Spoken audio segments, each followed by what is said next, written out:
Hello दोस्तों, स्वागत करता हूं मैं आप सभी लोगों का मेरे यूट्यूब चैनल में जिसका नाम है क्रीपी रियल हॉरर स्टोरीज़। तो दोस्तों, आज की ये जो कहानी है ये सक्षम जी की है और कहानी मैं आपको उन्हीं के ही नज़रिए से सुनाता हूँ। मेरा नाम सक्षम है और मैं दिल्ली का रहने वाला हूँ।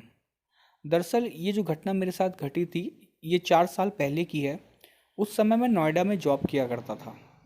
मैं आप लोगों को ये तो नहीं बताना चाहता हूँ कि मैं नोएडा के किस सेक्टर में या फिर किस कंपनी में मैं जॉब किया करता था। लेकिन जब मेरे साथ ये घटना घटी थी उसके तुरंत बाद ही मैंने वहाँ से जॉब छोड़ दी थी। मेरा ज़रा भी मन नहीं कर रहा था और मेरे घर वालों ने भी यही सजेशन दिया था कि यहाँ से तुम तुरंत जॉब छोड़ दो और कहीं और दूसरी जगह पर जॉब ढूंढ लो। दरअसल मैं स्कूटी से ऑफिस जाया करता था। मेरे घर से जो मेरा ऑफिस था उसका जो डिस्टेंस था उसमें मुझे 40 मिनट का समय लगा करता था। अगर रोड पर ट्रैफिक नहीं है तो मुझे ठीक 40 मिनट लगते थे मुझे ऑफिस पहुंचने में। दरअसल मैंने जब ऑफिस ज्वाइन किया था तो 2 साल पहले, इस घटना के 2 साल पहले ज्वाइन किया था और सब कुछ बड़े ही अच्छे से चल रहा था। काफ़ी अच्छा वहाँ का एनवायरनमेंट था, लोग काफ़ी अच्छे थे, वहाँ पर काम में बहुत ज़्यादा मज़ा आ रहा था। मैं बिल्कुल भी वहाँ से जॉब नहीं छोड़ना चाहता था, लेकिन उस घटना ने मुझे मजबूर किया कि मैं यहाँ पर आगे काम कंटिन्यू नहीं करूँ। दरअसल सर्दियों की बात है, लगभग नवंबर का लास्ट या दिसंबर के स्टार्टिंग की बात है। आप लोग तो जानते ही हैं कि मतलब सर्दियों में जो दिन होते हैं वो काफ़ी ज़्यादा छोटे होते हैं। लगभग शाम के 7 साढ़े 7 बजे ही काफ़ी ज़्यादा अंधेरा हो जाता है। तो उस समय हुआ क्या था कि आप लोगों को मैं एक चीज़ और बता देता हूँ कि मेरे ऑफिस के रास्ते में ना एक शमशान घाट पड़ता है। तो जब मैंने वहाँ पे ज्वाइन किया था तो मुझे पहले तो इतना ज़्यादा शमशान घाट को लेके ज़्यादा कोई टेंशन वाली बात थी नहीं, क्योंकि ये तो एक ऑब्वियस सी बात है, अगर कोई इंसान की जब डेथ होती है तो उसके बाद उसको शमशान घाट ही लेके जाना पड़ता है।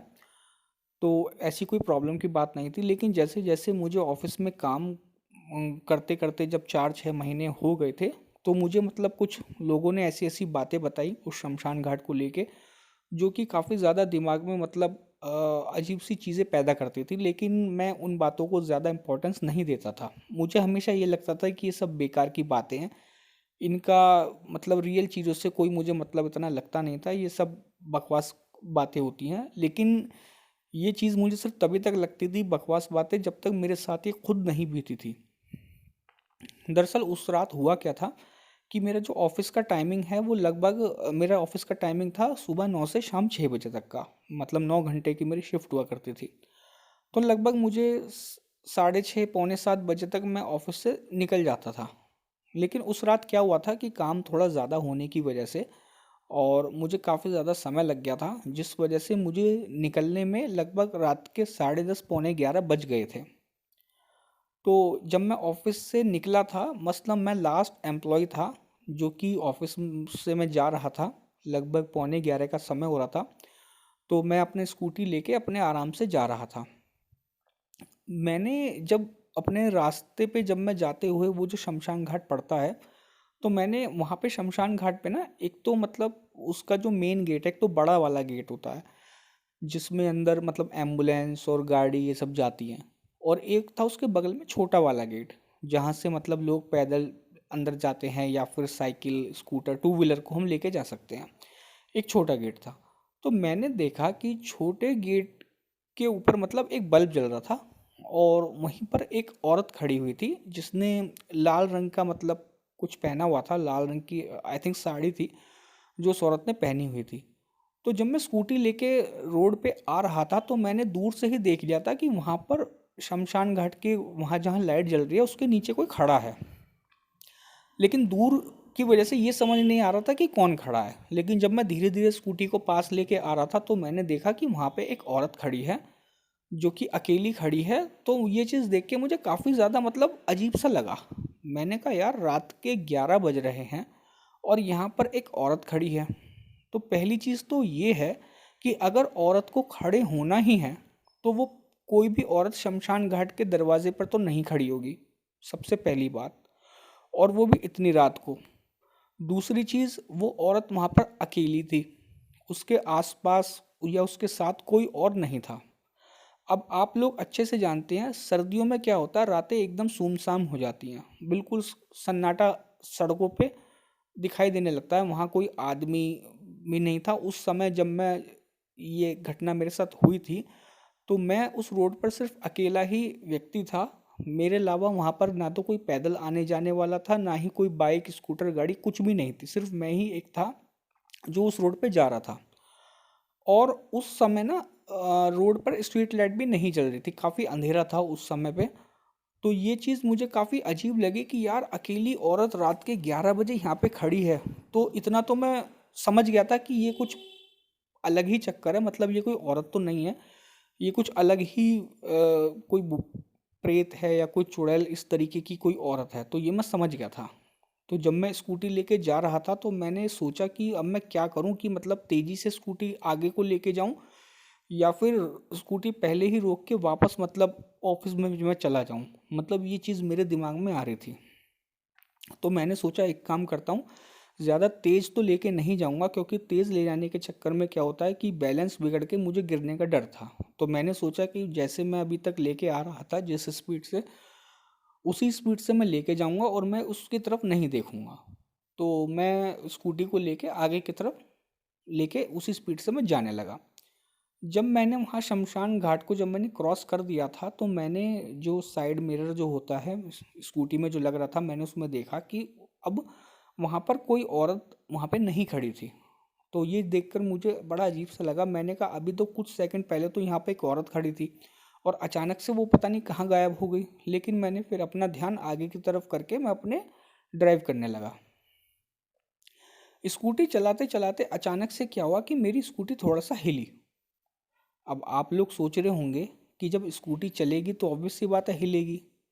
लेकिन दोस्तों मेरे कहने का मतलब ये नहीं है, ना तो वहाँ पर कोई गड्ढा था और ना ही वो सड़क ऊंची नीची थी। वो एकदम प्लेन सड़क थी और बड़े स्मूथली मैं स्कूटी को ड्राइव कर रहा था।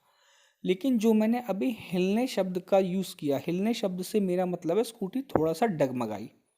और वो स्कूटी चलते में वो तब डगमगाती है जब कोई इंसान पीछे बैठा होता है और जब वो चलती स्कूटी पर आपको बिना बताए थोड़ा सा अपने आप को एडजस्ट करता है। आप लोग अच्छे से जानते होंगे जो लोग टू व्हीलर को ड्राइव करते हैं, अगर कोई इंसान पीछे बैठा हुआ है और वो बिना बताए थोड़ा सा एडजस्ट होने की कोशिश करता है तो आपका बैलेंस थोड़ा सा बिगड़ जाता है। तो सेम वही चीज़ मेरे साथ हुई थी। मतलब मैं आराम से लेके जा रहा था और अचानक से मेरी स्कूटी डगमगाई, थोड़ा सा मेरा डिसबैलेंस हुआ। तो मैं समझ गया कि कोई प्रॉब्लम है, ऐसा लगा कि शायद पीछे कोई बैठा है। लेकिन मेरी ज़रा भी इतनी हिम्मत नहीं हो रही थी कि मैं पीछे देखूं। एक तो स्कूटी चला रहा था, ऊपर से मैं सिर्फ रोड पर अकेला ही था। और अभी कुछ मिनट पहले जो मैंने 2 मिनट पहले जो नज़ारा देखा था, उस चीज़ से मेरी इतनी ज़्यादा घबराहट हो रही थी जिसको मैं बता भी नहीं सकता। तो पीछे मुड़कर देखने की तो मेरी हिम्मत हो ही नहीं रही थी कि आखिरकार पीछे कोई बैठा है या नहीं। अब जब मैं स्कूटी लेके जा रहा था तो अचानक से मेरे साथ क्या हुआ कि पीछे से एक हाथ मेरे टांग के पास आया। तो ये चीज़ देख के मेरा तो एकदम दम, मेरी सांसें वहीं की वहीं रुक गई। और मैंने जब हल्का सा नज़रों को नीचे करके जब देखा तो उसका हाथ इतना भयानक, इतना खौफनाक हाथ, ऐसा लग रहा था जैसे कि उसके हाथ को किसी ने तंदूर में डाल दिया हो और करीब आधा एक घंटा पकाने के बाद उसके हाथ को बाहर निकाला हो। उसका हाथ ऐसा पूरा काला था और पूरा हाथ जला हुआ था। उसकी उंगलियां इतनी बुरी तरीके से जली हुई थी, लंबे लंबे नाखून, उनमें से हल्का हल्का मानो धुआं सा निकल रहा था। इस तरीके का उसका हाथ था। और उसने हाथ को ना तो आगे करा ना पीछे करा, जस्ट उसने हाथ को ऐसे रख दिया। उसके हाथ रखते ही मेरा तो बस, मैं क्या ही बताऊं कि कुछ समझ नहीं आ रहा था कि मेरे साथ अब पता नहीं क्या होगा। ये तो मुझे पता था कि पीछे कोई बैठा है, लेकिन मुझे ये नहीं पता था कि इस तरीके से हाथ आगे आ जाएगा। अब मैं एक हाथ मेरे वहाँ पे रखा हुआ था और मैं बस अपने फेस को, अपनी नज़रों को सीधा आगे सड़क पर लेकर स्कूटी चला रहा था। फिर अचानक से जो मैंने उस समय हेलमेट पहना हुआ था, तो मैंने क्या किया, मेरे को स्कूटी चलाते समय ऐसा लगा कि मेरे सर पे हेलमेट पे एक वजन सा लगा मुझे, हल्का सा। तो अब मेरे को समझ तो आ रहा था कि जो पीछे जो बैठा हुआ है वही ये सब चीज़ें कर रहा है। तो उसमें क्या हुआ, जब मेरे सर पे एक वजन सा मुझे महसूस हुआ तो मैंने देखा जो मेरे हेलमेट का जो शीशा था, जो मेरे फेस के आगे था, उस पे दो लाइनें खून की ऐसे बहने लगी। दो मतलब खून की जो दो लाइनें थी इस तरीके से मेरे शीशे पे वो आने लगी। तो ये देख के मैं काफ़ी ज़्यादा मतलब डर गया और मैंने झट से मतलब स्कूटी में ब्रेक लगाए और मैंने फिर पीछे मुड़ के देखा। जब मैंने पीछे मुड़ के देखा तो वहाँ पे कोई भी नहीं था, मेरी स्कूटी पर कोई भी नहीं था। अब ये मैं समझ नहीं पा रहा था कि वो अचानक से एकदम पलक झपकते ही वो चीज़ कहाँ चली गई। और जब मैं स्कूटी लेके फिर बाद में वहाँ से निकला, मतलब मेरे को ये लग रहा था कि अब यहाँ पर रुकना खतरे से खाली नहीं है। और मैं बस अपने मन में भगवान का नाम लेते हुए मैं स्कूटी को थोड़ा तेज भगाते हुए वहाँ से निकालने लगा, क्योंकि पहले जिस रोड पे मैं स्कूटी चला रहा था वहाँ पे स्ट्रीट लाइट नहीं थी। लेकिन जब मैं थोड़ा आगे आ गया तो वहाँ पे मुझे स्ट्रीट लाइट दिखाई दी, जिसमें मैं आराम से स्कूटी को तेज़ी से लेके वहाँ से चला गया। तो ये घटना जो थी वो मेरे साथ हुई थी। और ये घटना के होने के बाद जब मैं घर पहुंचा, मैं घर पर बुरी तरीके से मतलब कांप रहा था, एकदम पसीनों में नहाया हुआ था। मेरी हालत देख के घर वाले कह रहे थे क्या हुआ, क्यों इतना टेंशन में है? रास्ते में कोई चोर उचक्के या गुंडे वुंडे तो नहीं मिलेंगे इस तरीके से तुम? लेकिन मैंने उनको जब ये बात बताई तो वो बहुत ज़्यादा डर गए। वो बहुत ज़्यादा इस चीज़ से डर गए। उन्होंने बोला कि एक काम करना, आप कल से वहाँ पे ऑफिस मत जाना और दूसरी जगह पर कहीं जॉब ट्राई करना। तो दोस्तों ये थी कहानी सक्षम जी की। उम्मीद करता हूँ कि आपको उनकी कहानी पसंद आई होगी। अगर आपको कहानी पसंद आई है तो आप चैनल को सब्सक्राइब कीजिएगा, वीडियो को लाइक कीजिएगा, कमेंट एंड शेयर कीजिएगा। थैंक यू दोस्तों।